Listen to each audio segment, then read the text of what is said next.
Right, here we are. It's the 17th of August, 2025, and I've found myself just a short hop from Tokyo in a place called Saitama.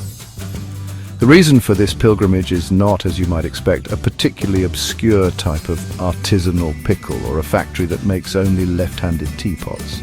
No, it's something far more magnificent. I'm standing before the entrance to the Railway Museum, and even from out here you can tell it's a serious affair. The building itself is modern, sleek, and rather enormous. It doesn't shout, "Look at me," but it has a quiet confidence, the sort of place that knows it's got the goods inside. You don't just stumble upon it, you make a journey, a proper day out. Getting here is rather fittingly part of the experience. You arrive by train, of course. You take the new shuttle from Omiya Station, a delightful little rubber-tired affair that glides along its elevated track with a gentle hum. As you pull into Tetsudo Hakubutsukan Station, which, rather brilliantly, just means Railway Museum Station, you can see the museum looming. It's a moment of pure, unadulterated anticipation. The air is filled with a low, distant rumble, a sound that could be the Shinkansen hurtling past on the nearby main line, or perhaps the ghosts of 1,000 steam engines warming up. You can feel the ground beneath your feet thrumming with a gentle energy, a mechanical heartbeat that promises wonders within.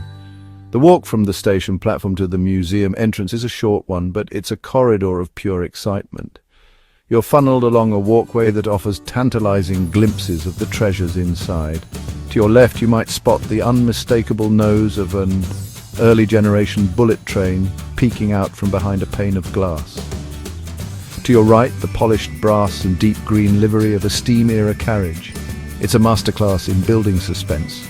All around me are families, the children practically vibrating with joy, their parents trying and failing to look composed. Then there are the proper train enthusiasts, the Tetsuota, with their expensive cameras and notebooks. Their faces a picture of intense concentration and reverence. And so, with a sense of occasion that feels entirely appropriate, you step through the automatic doors. You leave the ordinary world behind and enter a cathedral dedicated to the art of getting from A to B in the most civilized and ingenious way possible. The transition is immediate. The air changes. The sounds change. The very light seems different. The lobby, or the promenade as they call it, is less a simple entrance hall and more of a grand overture.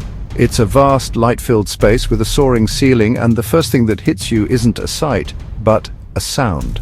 It's a wonderfully complex symphony of noises.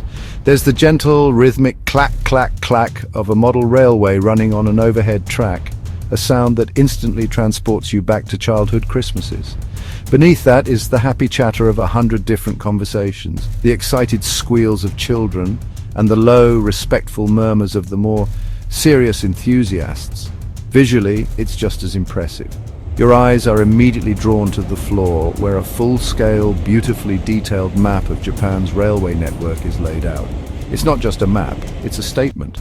It shows the sheer mind-boggling complexity of the system that crisscrosses this nation, from the northern tip of Hokkaido to the southern islands of Kyushu. Little lights trace the paths of major lines, illustrating the lifeblood of the country in glowing detail. Dominating the space, however, is your first proper encounter with the hardware. A beautiful old-fashioned steam locomotive, the C-57, stands proudly as a gatekeeper, its black paint gleaming under the spotlights. It's not behind a rope. You can get right up close. The atmosphere in here is electric, but in a very Japanese way, it's controlled excitement. There's a palpable buzz, a sense that you are on the cusp of discovering something truly special. Everything is immaculate. The floors are polished to a mirror shine. The glass is spotless. And every exhibit is presented with a level of care that borders on obsession. You can see families posing for photographs in front of the C-57, fathers patiently explaining the function of the connecting rods to their wide-eyed children. It's a multi-generational affair.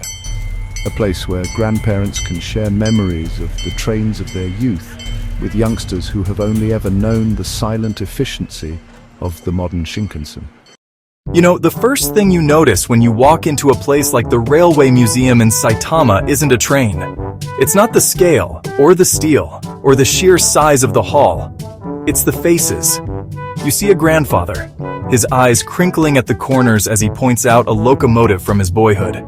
He's not just showing his grandson a machine, he's sharing a piece of his own life, a memory polished smooth by time. The little one stares up, mouth slightly agape at this colossal iron beast. To him, it's not history. It's a dragon, resting, waiting for a story to bring it back to life. Then there are the enthusiasts. You can spot them a mile off. They have the serious cameras, the notepads, and a look of intense concentration. They're not just looking, they're studying. They trace the lines of a classic Shinkansen with a reverent finger, muttering about bogie designs and pantograph mechanisms. They are the keepers of the flame, the scholars of the railway gospel. And let's not forget the young families. A mother tries to corral two energetic children who are darting between the static exhibits, their laughter bouncing off the polished floors. A father lifts his daughter onto his shoulders so she can peer into the driver's cab of a steam engine. Her little hands press against the glass, her reflection staring back at a world of levers and dials that once commanded immense power. Everywhere you look, there's a different story unfolding. The museum is less a collection of objects and more a collection of human connections. It's a grand central station of emotions where nostalgia, curiosity, joy, and reverence all arrive and depart on their own schedules. The trains may be silent, but the people bring them to life with their own stories, their own wonder, and their own shared humanity. In the heart of the museum lies something truly magical. It's a room where Japan has been shrunk, but its spirit has been magnified. I'm talking about the HO scale diorama. It's one of the largest in the country, a sprawling miniature landscape that is nothing short of breathtaking. You find a spot along the railing, the lights dim, and a gentle narration begins. Suddenly, a tiny Shinkansen, no bigger than your hand, glides silently out of a tunnel. It snakes its way through a meticulously crafted city, past skyscrapers with tiny lit windows where you can almost imagine tiny people going about their day. The level of detail is simply staggering. The day-to-night cycle is where the real artistry shines. The sun sets, the city lights flicker on, and the trains become streaks of light, weaving a complex and beautiful tapestry of motion. It's a symphony of logistics, a ballet of precision, all performed on a miniature stage. Children press their faces against the glass, their eyes wide with a sense of pure, unadulterated wonder. They are not seeing a model, they are seeing a world. They follow a single train with their finger, charting its journey from a bustling Tokyo-like metropolis to a quiet countryside village. They are utterly captivated by the scale and the motion, lost in a world that is both familiar and fantastical. It's here you realize the power of miniatures. They don't just replicate reality, they allow you to hold it, to understand its complexity from a godlike perspective, and to appreciate the intricate systems that keep a nation moving. For the adults, the feeling is different but no less profound. It's a sense of awe at the craftsmanship. Every tree, every building, every tiny car waiting at a crossing has been placed with purpose and care. The diorama is a testament to the Japanese dedication to perfection, the idea that even the smallest detail matters. It's a celebration of the railway not just as a mode of transport, but as the lifeblood of the nation. The network of arteries that connects every town, every city, every person. Venturing into the history zone is like stepping through a time portal. The air feels different here, heavier with the weight of stories. The walls are lined with old photographs, their sepia tones capturing moments of monumental change. You see grainy images of the very first steam locomotives arriving in Japan, foreign marvels that must have seemed like creatures from another world. There are pictures of determined-looking men in Meiji-era attire, laying the first tracks by hand, their faces etched with the effort of building a new nation, one sleeper at a time. These aren't just photos, they are windows into the ambition and grit that forged modern Japan. The posters on display are works of art in themselves. They tell a story of how the railway sold itself to the people. Vintage travel advertisements entice city dwellers to visit hot springs and scenic mountains, their elegant fonts and beautiful illustrations promising escape and adventure. They weren't just selling a ticket, they were selling a dream. Other posters from wartime carry a more somber tone, urging efficiency and sacrifice, reminding everyone that the railways were a critical national asset. Each poster is a snapshot of the nation's mood, its aspirations, and its anxieties, all communicated through the lens of the railway. You can stand before a display case and get lost in the artifacts. A tarnished brass whistle, once used by a station master to command the departure of a mighty steam engine. A collection of old paper tickets, each one representing a journey taken, a story lived. There are timetables printed on delicate paper, their complex grids of numbers a testament to a bygone era of analog precision. These objects are humble, yet they possess a powerful aura. They are tangible links to the hands that held them, the people who relied on them, and the history they were a part of. They whisper tales of departures, arrivals, tearful goodbyes, and joyous reunions. What strikes you most profoundly in the historical exhibits is not just the progress, but the persistence. The story of Japan's railways is a story of incredible resilience. You see photographs of twisted tracks and flattened stations after the Great Kanto earthquake of 1923. The devastation is absolute, a landscape of ruin. Yet, in the very next set of images, taken just weeks later, you see crews of workers, their faces grim with determination, clearing rubble and laying new lines. The railway wasn't just infrastructure, it was a symbol of hope. To rebuild the tracks was to rebuild the nation's spirit, to declare that life would go on. This theme echoes through the decades. There are displays dedicated to the post-war period, a time of immense hardship and scarcity. The country lay in ruins, but the demand for transport was greater than ever. The railways were patched up, overcrowded trains running on sheer willpower and ingenuity. The photographs from this era are powerful. They show trains so packed that people are clinging to the outside, a desperate moving mass of humanity. It's a stark illustration of the railway's vital role in the nation's recovery. It was the system that carried people back to their homes, moved essential goods, and slowly, painstakingly, stitched the fabric of a broken country back together. The birth of the Shinkansen in 1964 is presented not just as a technological triumph, but as the ultimate act of this resilience. It was a bold, audacious statement to the world.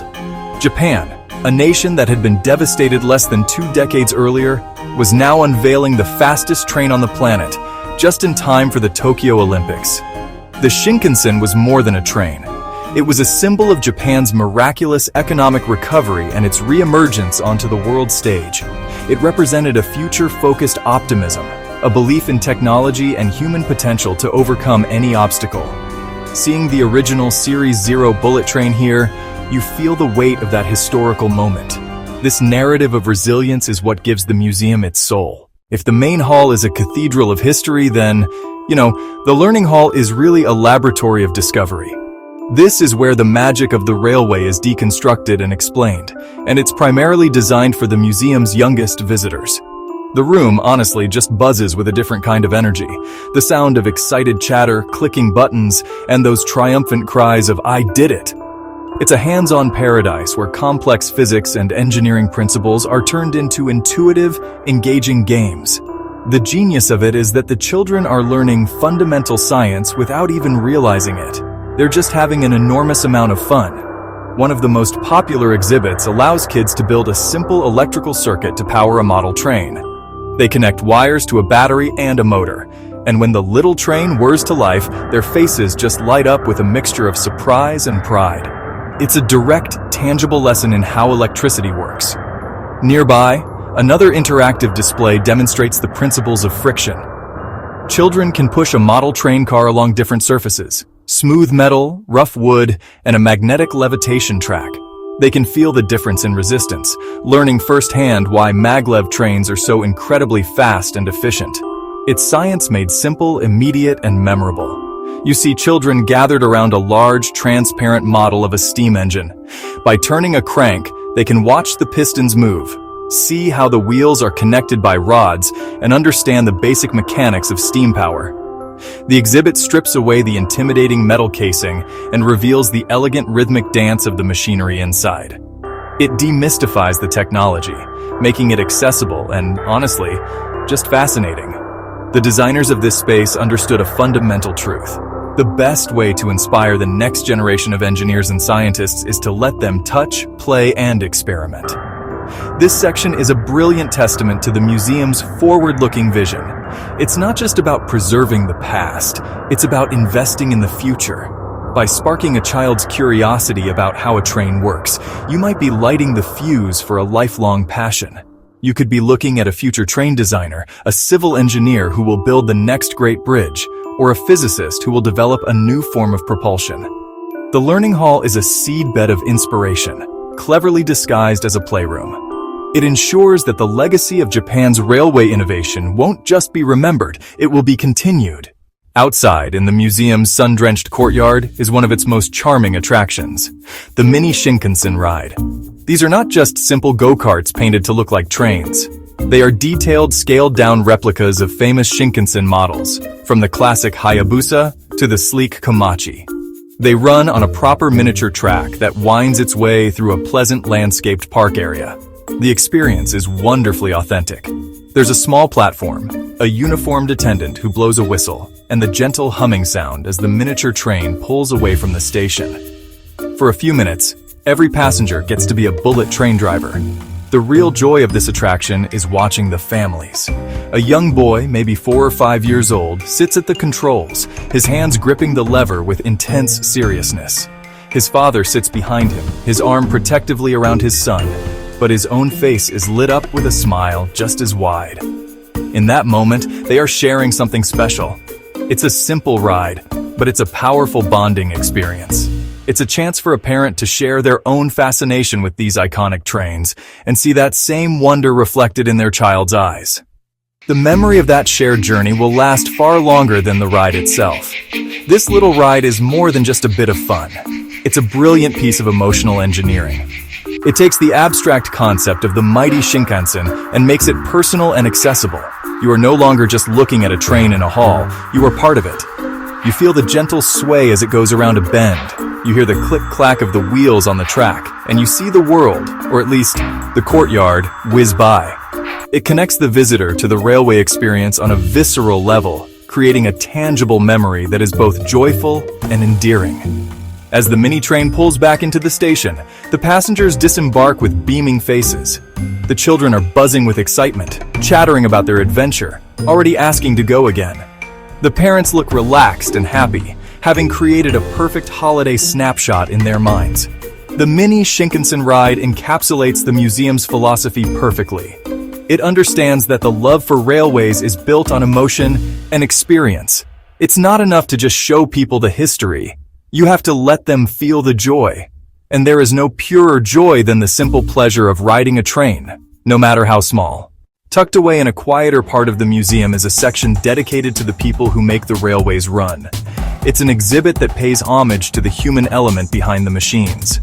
Here you find rows of uniforms preserved behind glass, charting a century of railway fashion and function. There are the formal, almost military-style outfits of early station masters, conveying authority and discipline. Then there are the more practical, modern uniforms of drivers and maintenance crew, designed for comfort and safety. Each uniform tells a story of a specific job, a specific era, and a specific kind of pride. The displays of tools are particularly fascinating. You see heavy, well-worn wrenches used to tighten massive bolts on steam locomotives, their handles smoothed by years of use. There are delicate instruments for calibrating signals, and the iconic white gloves of the Shinkansen drivers, a symbol of precision and care. You can almost imagine the hands that held these tools, the skill and knowledge required to use them. It's a powerful reminder that for every magnificent train, there are thousands of people working behind the scenes, performing essential tasks with quiet dedication. These are the unsung heroes of the railway. What brings this section to life are the personal stories. You can read excerpts from the diaries of train drivers from the 1950s, describing their immense responsibility and the concentration required to navigate busy lines. There are interviews with the Shinkansen theater cleaning crews, who famously clean an entire train in just 7 minutes, a feat of incredible teamwork and efficiency. These narratives transform the exhibits from a simple collection of artifacts into a tribute to a living, breathing workforce. You start to appreciate the immense human effort that underpins the railway's reputation for punctuality and safety. This focus on the railway workers is crucial because it adds a layer of profound respect to the museum experience. It's easy to be impressed by the engineering of a bullet train, but it's another thing entirely to appreciate the human system that operates it. You leave this section with a newfound admiration for the driver in the cab, the mechanic in the depot, the station attendant on the platform, and the signal operator in the control room. The museum makes it clear that the true strength of Japan's railway is not just in its steel, but in the unwavering commitment of the people who dedicate their lives to it. As the day winds down, the final stop for many is the museum shop. And this isn't just any old gift shop.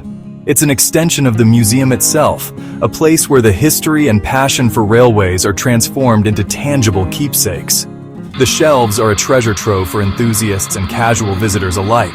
There are meticulously detailed model trains, from the earliest steam engines to the latest maglev prototypes. For a serious collector, this is paradise.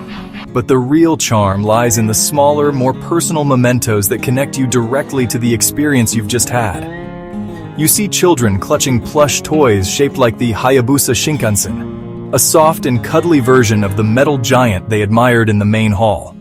There are keychains bearing the logos of famous train lines, stationery printed with classic railway posters, and even socks patterned with the seat fabric from a Series 0 bullet train. These aren't just souvenirs, they are story starters. That keychain will jingle in a pocket for years, each time sparking a small memory of this day. The socks will be a quirky, private reminder of a shared family adventure. It's about taking a piece of the railway's heritage home with you. As the sun begins to set, casting long shadows across the courtyard, you can stand by the window and watch the real trains glide by on the adjacent tracks. A modern Shinkansen, a silent white arrow, rushes towards its destination. A local commuter train filled with people heading home from work rattles past. You see the past, present, and future of Japan's railways all in one view. The historic locomotives resting inside, the current trains in motion outside, and the dreams of future rail travel embodied in the museum's exhibits. It's a powerful moment of reflection, a convergence of timelines. Leaving the museum, carrier bag in hand, you realize it's so much more than a collection of trains. It is a keeper of stories, a custodian of dreams, and a celebration of a nation's character. The railways are the threads that have woven Japan together through hardship and triumph. They are storytellers of steel and steam, narrating a tale of ambition, resilience, and an unwavering pursuit of perfection. The Railway Museum isn't just a place you visit, it's a journey you take. A journey through time, through technology, and deep into the heart of Japan itself. And it's a journey that stays with you long after the final whistle has blown.